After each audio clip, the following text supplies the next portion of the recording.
Ever since the reveal of this construct in Age of Imprisonment, it has been a lot of fun trying to guess who or what they are. Whatever the case is, there seems to be a strong connection with Link, the goddess's chosen hero. In general, the Zelda community has assumed this hero construct would fill the role of the solitary chosen hero of Hyrule. I even recently made a video suggesting Link's soul from Tears of the Kingdom traveled back in time to inhabit this machine during Age of Imprisonment. However, recently, a fellow content creator who goes by Elith shared some images from the latest round of marketing materials which blows the lid off this whole topic. When Minoru, Rauru, and Zelda enter this room, presumably in the Faron Depths after the gameplay segment featured in the Tokyo Game Show demo that was widely shared online, there are some details here that challenge the theory that the construct is the spirit of the hero. If you zoom in to the right of Rauru, you can see a supine figure lying on a zonai stone slab, with its feet matching the construct from the July 2025 partner showcase. But if you zoom in even further, you can see that there are actually 3 of these slabs, and one of these slabs has an extra pair of feet identical to the first one.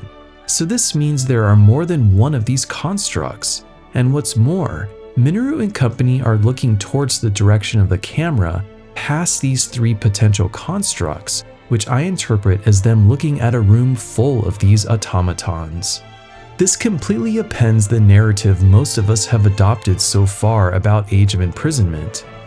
We've all been operating under the assumption that this was Koei Tecmo's way of including Link in this canonical tale without breaking canon with Tears of the Kingdom. But if there's an entire army of these robots, that really clashes with the classic hero's journey narrative that typifies most Zelda games. Unless these constructs are a clan of sorts, a clan of knights, if you will. The ancient past of Tears of the Kingdom is all about origins, the founding of the kingdom, the first king and queen of Hyrule, the emergence of Ganondorf, and now with multiple copies of the Link-like construct, I'm wondering if this is meant to be the emergence of the fabled Knights clan, those gallant protectors of Hyrule's nobility who have been part of the series since the very beginning. And although we typically think of the Knights as Hylians just like Link, I would argue that the franchise has a long history of giving us mechanical, automated, or unnatural versions of these armor-clad heroes. A key aspect of Link's lineage is that he descends from the Knights of Hyrule. Besides Link, confirmed members of this clan include the knights who teach him sword techniques in The Adventure of Link, his uncle in A Link to the Past, as well as those depicted in its backstory, and the guardians of the sacred jewels in Four Swords Adventures. Although these figures are confirmed as the true Knights of Hyrule, I interpret certain other armored warriors more liberally, considering them connected to the Knights as well. To illustrate what I mean, consider that in A Link to the Past, when Sahasrahla describes the legendary Knights of Hyrule, he reveals that they were guardians of the Pendant of Courage. Then when Link must acquire the pendant in the Eastern Palace, he must first battle 6 Armos Knights, and the description for the regular Armos enemies in the game manual for Zelda 1 says that they were once soldiers who have been turned into stone statues. Echoes of Wisdom also describes them as living statues. So I personally believe these Armos Knights could be what became of some of the Knights of Hyrule. I've been around this community long enough to know that I'll catch a lot of flack for equating these various enemies with each other and for mixing soldiers with knights. But honestly, the lines between the two are blurrier than you might think. For instance, in the Wilds era, Link is Zelda's chosen knight and is repeatedly referred to as such. And yet, when we see him in the past via the cutscenes in Age of Calamity, the king refers to his group as soldiers, and he is wearing soldier's gear, the same gear you can don in Breath of the Wild. And there isn't separate armor called knight's armor or anything along those lines. If you were thinking maybe Link wasn't considered a knight until he was appointed to Zelda, this voice note describes a moment prior to his appointment, and he is still described as a knight. The dining hall is occasionally used for grand banquets. I cannot say I enjoy the looks other attendees give me. They are always ones of expectation and disappointment. But whenever I feel such pressure, I fix my eyes on the knight who stands at the entrance to the hall. His unchanging nature is a welcome relief to me. However, there are giant suits of knight's armor in Hyrule Castle, which completely dwarf any Hylian we see in the Wilds era. This is very similar to other Zelda games like Twilight Princess, where the suits of armor are not only ridiculously larger than Link, but it's not even clear if they are entirely human. One of my favorite Zelda theory videos was a collab between Zeltic and Nintendo Black Crisis, where they explored this topic and they came to the conclusion that Snow Peak Ruins in Twilight Princess was a Frankensteinian laboratory of sorts where human-animal hybrid soldiers were being created in a lab by the royal family. It sounds ridiculous, but I'm 100% on board with this theory, particularly when you consider the lore of other armored beings from the other Zelda titles. Perhaps the most famous of these are the Dark Nuts, those armored knights who have terrorized Link since the very first Zelda game.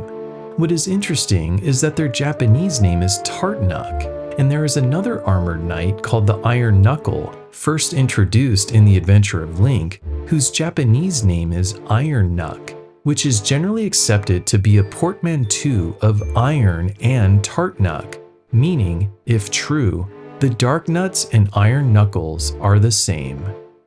The Iron Knuckle in The Adventure of Link is one of two categories of enemies, those found in palaces and the minions of Ganon found throughout the overworld. Enemies like Foka and the Iron Knuckle are only found in palaces, and there is actually a reason for this. According to the Adventure of Link manual, they were created by the King of Hyrule as part of a Hyrule-wide master plan to safeguard the Triforce of Courage. If you look at the descriptions of some of these armored enemies in Zelda Encyclopedia, you get an even better sense of the developer intent behind these enemies. Rebonak, also called Guardian Iron Knuckle, is a knight selected from the kingdom's former elite corps of bodyguards. He rides a levitating metal horse that can fly, swooping in to attack with a lance in hand. The armored Foka are soldiers bred from birds by the King of Hyrule, and Helmet Head is said to have been given new life by that same king. And the Iron Knuckles are steel-clad knights who were originally part of the king's elite guard, who swore to forever guard the palaces, meaning they possess a naturally long life, well beyond the lifespan of an average Hylian. The dog-like soldiers called Wosu actually have the same legs as the Iron Knuckle sprites.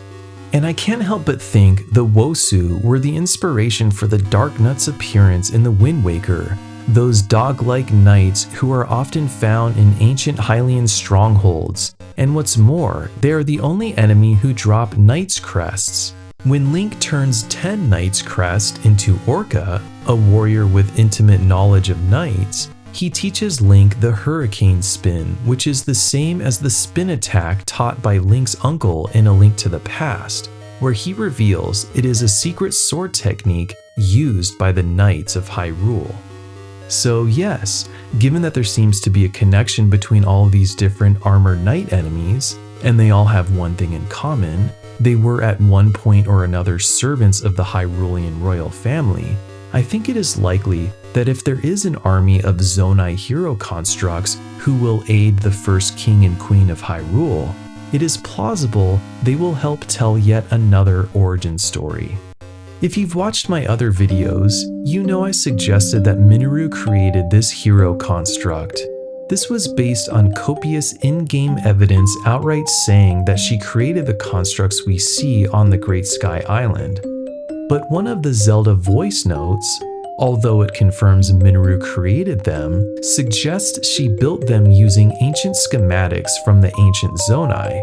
And given the scene at hand evidently takes place at the beginning of Age of Imprisonment, because of the heavy tutorial flavor of the demo it comes from, it appears Minoru has discovered these constructs sealed away in the depths. I'm guessing this scene takes place soon after Zelda first meets Minoru, after Rauru explains that she knows more about the Zonai than anyone else. Because this predates the Gerudo assault and the transformation of the Demon King, the only conflict the heroes are trying to solve in this moment is getting Zelda back to the future. When Zelda does meet her, Minoru shows a keen interest in getting the travel functionality working for the Purapad, and she also introduces the concept of the forbidden act of draconification. So given all of the information at hand, the mission of the trio in the depths is probably related to these goals, and they simply stumbled upon an ancient Zonai army. The idea of hero spirits could still be at play here.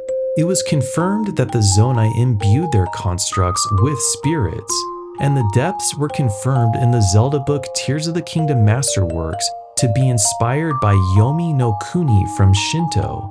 This is basically the underworld where souls go after death.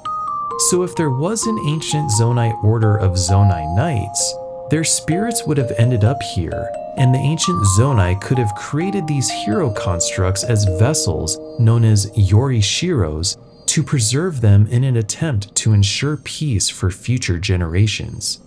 Thanks for watching, everyone. Please share this video with anyone you think would enjoy it, and new subscribers are always welcome. Thank you.